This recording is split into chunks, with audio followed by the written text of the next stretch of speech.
깊어가는 가을 만추 11월 만추 25차 최고위원회의를 시작하겠습니다. 우선 안철수 당대표의 개회 선언이 있겠습니다. 예, 25차 최고위원회의 시작합니다.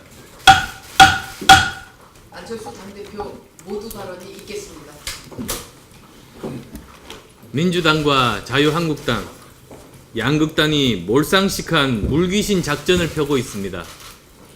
한쪽 극단인 자유한국당은 박근혜 정권 시절에 국정원에 불법 정치 자금 의혹이 터지니까 김대중 대통령 시절까지 칼을 겨누면서 물귀신 작전을 펴고 있습니다. 또 다른 극단인 민주당은 홍종학 후보자의 편법 증여, 세금 회피가 드러나니까 난데없이 저를 물고 들어가고 문제를 제기하는 언론과 국민을 기득권 세력의 저항이라고 매도하고 있습니다. 극과 극은 담는다고 어쩌면 이렇게 몰상식한 행동까지 담습니까? 친박 패권, 친문 패권의 본색을 보는 것 같습니다. 한심합니다. 잘못했으면 반성하고 책임지고 바로 잡는 것이 상식이고 원칙입니다. 국정원 돈이 청와대에 상납됐다면 이는 불법입니다. 명명백백하게 밝혀서 책임을 물어야 합니다. 이를 비호하려고 물귀신 작전을 펴는 자유한국당 제정신입니까? 건물을 합체 로봇인 양 쪼개서 증여하고 세금 대신 내주려고 모녀지간에 차용증 쓰고 온갖 편법을 자행했다면 부끄러워해야 할 일입니다. 이를 상식이라 우기고 비판하는 국민을 기득권 세력이라고 몰아붙이는 민주당 제정신입니까? 한 여론조사에서 홍종학 후보자를 적격이라고 보는 국민이 23% 뿐이라고 합니다.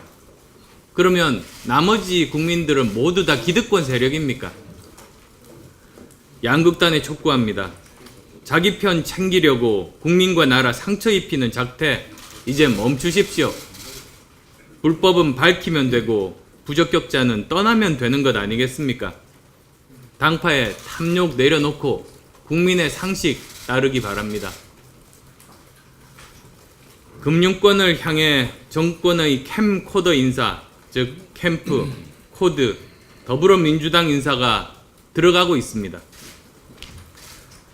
금융협회장 인사는 캠코더 인사에 한술 더 떠서 관피와 낙하산이 될 조짐을 보입니다. 손해보험협회장에 노무현 정부 시절 금융위원장 출신이 선임되었고 이어질 은행연합회장, 생명보험협회장, 금융투자협회장에 거론되는 후보군들도 대부분 친문 관피아 인사들입니다. 정말 실망스럽습니다. 문재인 정부가 국민의 비난을 무릅쓰더라도 금융권은 놓지 못하겠다는 것인지 묻고 싶습니다. 다른 공공부문도 그렇지만 특히 금융은 공공성과 독립성을 생명으로 합니다. 그리고 전문성이 필수입니다. 우리 금융산업 경쟁력이 경제 규모에 걸맞지 않고 바닥인 이유가 금융기관장은 아무나 해도 된다는 그릇된 생각 때문입니다. 우리 금융산업을 망친 적폐 중에 적폐입니다. 그런데 적폐 청산하겠다는 정부가 또다시 올드보이 관피아, 코드 관피아에게 전리품으로 나눠주겠다고 하니 이게 제정신입니까? 적폐 청산하겠다면서 적폐 따라 하깁니까?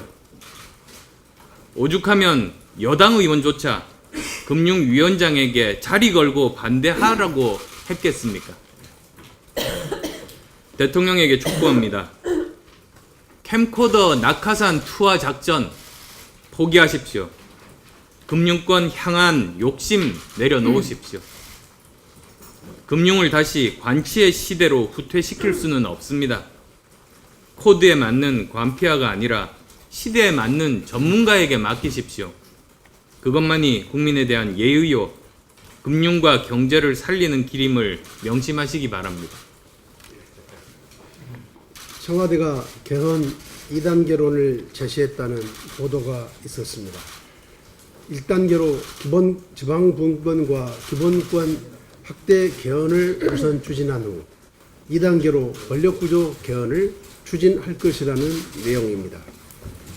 아니나 다를까 지난 1일 대통령의 국회 시정연설에서 제왕적 대통령적의 권력구조 개편을 쏙 뺐을 때 이미 그 피어오르는 연기를 보았습니다. 이것이 사실이라면 개헌에 대한 청와대의 인식은 국민의 요구와 시대 정신에서 한참 동떨어진 반쪽짜리 개헌 구상일 뿐입니다. 촛불 민심은 국가 대개혁이었습니다. 그 핵심은 바로 만악의 근원인 제왕적 대통령제를 중심으로 한 권력구조 개헌을 통해 분권과 협치를 제도화하라는 것입니다. 권력구조 개편이 없는 개헌은 결코 개헌이라고 할 수 없습니다. 제왕적 대통령제는 박근혜 정부의 국정농단에서 드러났듯이 절대 권력은 절대 부패한다는 점을 그대로 증명했고 문재인 정부도 여기에서 예외가 될 수 없고 피해갈 수도 없습니다. 더욱이 권력구조 개편은 국민적 공감대가 형성된 지 오래입니다. 대통령이 강조한 지방분권과 기본권 확대는 이미 국회 개헌특위에서 여야 공감대가 이루어진 부분입니다. 대통령이 이를 생생내듯 언급하는 것은 뒷북일 뿐입니다. 자유한국당 역시 개헌을 대선 공약으로 제시했던 만큼 전향적인 자세로 개헌특위에 참여해야 합니다. 개헌은 시대 정신입니다. 개헌은 국민이 문재인 대통령과 20대 국회에 내린 지상명령입니다. 2018년은 87년 체제의 폐해를 극복할 수 있는 다시 없는 개헌 포기로 결코 놓쳐서는 안 됩니다. 여야 모두 이러한 역사적 책임의식을 갖고 개헌 논의에 속도를 낼 것을 촉구합니다. 올해 국정감사를 통해 밝혀진 공공기관들의 채용 비리는 취준생을 비롯해 성실하게 노력 중인 청년들 뿐만 아니라 국민 모두에게 허탈함과 분노를 안겨주었습니다. 도저히 용납할 수 없는 악질 비리이자 명백한 범죄 행위입니다. 청탕랜드라는 오명까지 붙은 강원랜드 취업 청탁에서부터 금융감독원의 채용 비리, 가스안전공사와 농협중앙회, 우리은행의 비리 의혹 등 금융기관들 내의 취업 비리와 채용 비리가 만연되어 있습니다. 문재인 정부는 과거 이명박, 박근혜 정부에서 저질러진 모든 채용 비리를 발본색원하여 부정한 방법으로 채용된 인사를 무효화하고 관련자 모두를 일벌백계로 다스려야 합니다. 문재인 정부가 새로 임명해야 할 공공기관장 인사 역시 낙하산 인사로 채워지는 일은 용납될 수 없습니다. 철저하게 전문성을 기준으로 투명하고 공정한 절차를 통한 인사가 단행돼야 합니다. 그런데 대한민국 역사박물관의 신임 관장에 대한 콧인사 논란이 불거지는 등 벌써부터 낙하산 인사의 조짐을 보이고 있습니다. 문재인 정부마저 공공기관장을 낙하산 인사로 채운다면 이명박, 박근혜 정부와 다를 바 없는 또 다른 인사 적폐일 뿐이고 문재인 정부가 실패의 길로 가는 것을 보이는 것입니다. 문재인 대통령이 취임 당시 언급했던 기회의 평등, 과정의 공정, 결과의 정의가 듣기 좋은 말에 그쳐서는 안 됩니다. 구체적인 정책과 행동으로 실현되고 국민이 체감할 수 있도록 해야 합니다.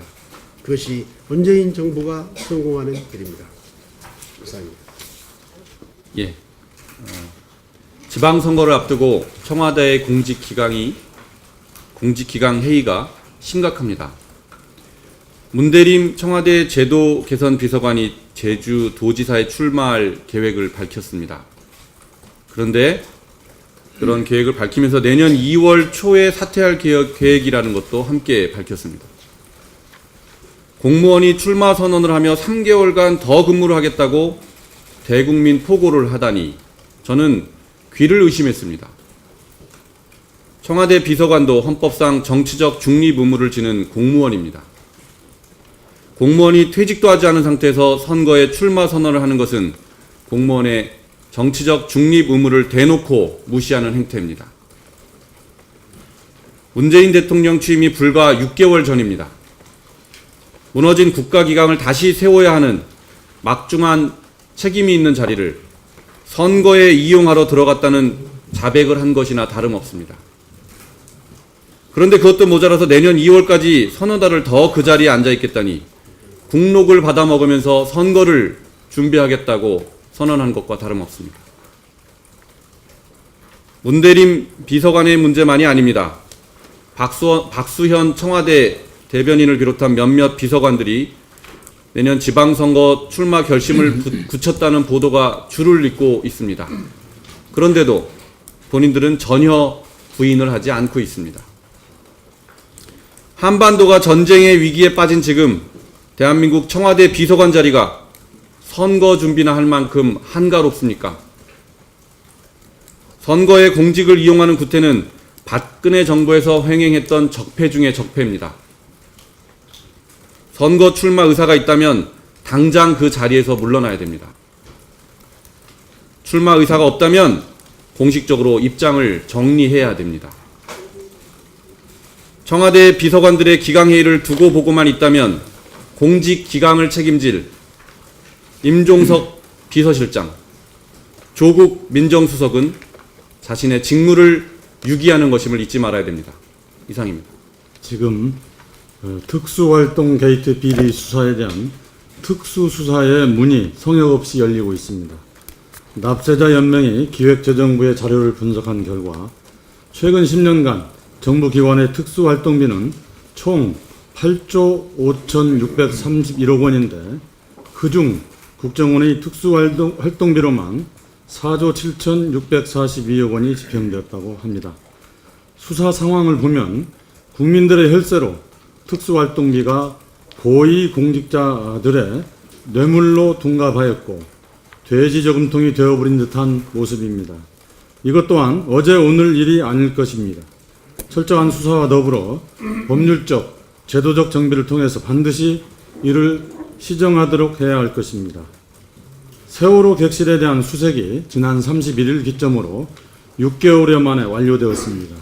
이제 수색이 끝난 세월호의 선체는 어디로 가는 것입니까? 같은 날 유병헌 전 세무그룹 회장 장남 유대균 씨를 상대로 세월호 참사 수습 비용 등을 반환하라며 정부가 제기한 구상금 청구 소송은 원고 청구 기각이 되었습니다. 유대균 씨는 이 민사 재판과는 별도로 청해진 회원을 비롯한 계열사 비리로 구속 기소돼 징역 2년의 판결 확정으로 최근 만기 출소했습니다. 그런 그가 어제부터 언론의 집중 조명을 받고 있습니다. 모 방송사가 파리에서 진행한 유대균 씨와의 단독 인터뷰를 내일 밤 공개한다는 파일럿 방송에 대한 사전 보도 내용 때문입니다. 유대균에게 진실이 있었다는 것입니다. 만약 그가 진실을 알고 있었다면 일찍이 수사 단계에서 또는 법정에서 그 진실을 고백했어야 할 것입니다. 당연히 밝혔어야 할 진실을 가지고 이제 와서 진실을 이야기한다고 하니 이 또한 얼마나 당혹스러운 일이겠습니까? 그것도 파리에서 말입니다. 2년 전 유병헌 일가 등이 재산을 빼돌리는 것을 막기 위해서 유병헌 법까지 만들었지만 이미 유병헌법은 유 전 회장 일가에게 적용하지 못한 채 무법이 되고 말았습니다. 그래서 이 무법이 되고 말았다는 점 우리는 결코 잊지 말아야 할 것입니다. 그런 그가 지금 프랑스 파리에서 진실을 말한다고 하니 그래도 한번 지켜보겠습니다. 진실을 이야기하려거든 지금 당장 귀국하여 세월호 앞에서 하십시오. 이상입니다. 네, 문재인 대통령의 국회 예산안 시정연설을 두고 말이 많습니다. 훌륭하다라는 말씀을 하신 분도 계시는데 다수의 국민은 아주 의아하게 생각을 합니다. 말은 무슨 말을 하는지 알겠는데 그래서 뭐를 어떻게 하자는 것이냐 라는 점에서는 정말 미흡하고 안타까울 따름입니다. 협치를 강조를 하면서 대통령 자신은 1mm도 움직이지 않고 계속 야당에게 협조를 요구하고 있습니다. 표정은 아주 진지한데 과연 저렇게 해서 될 일이라고 여기는 것인지, 아니면 안 되는 탓을 야당에 돌리기 위한 포석을 하고 계신 것인지 의아할 따름입니다. 여당 대표는 연설이 끝난 후에 야당 쪽으로 먼저 와서 악수를 청한 것은 협치를 바라는 국민의 마음을 전하는 것이다 라고 해석을 했습니다. 나는 국민이다 라는 뜻입니다. 아주 공감 제로인 독특한 해석일 뿐입니다. 따르든지 말든지 내가 정한 대로 갈 테니까 알아서 하라 라는 성격의 메시지를 던지고 연단에 내려와서 악수를 청하면 그것은 협치의 몸짓인지 복종의 강요인지 사람들은 다 압니다. 국민의당은 지금까지 대통령께 여러 가지 협조 요청을 해왔습니다. 제왕적 대통령제를 바로잡는 분권형 개헌을 나서달라. 공영방송 정상화를 위한 방송법 개정안 통과 촉구했습니다.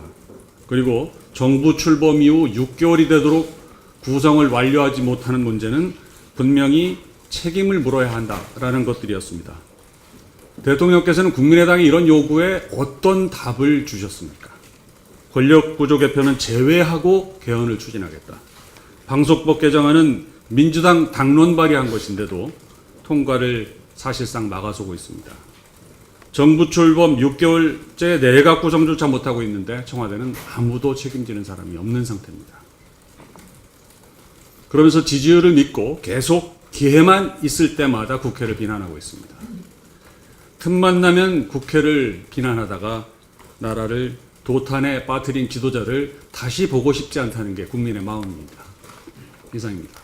등록금 인상 스튜핏, 입학금 폐지 그레이.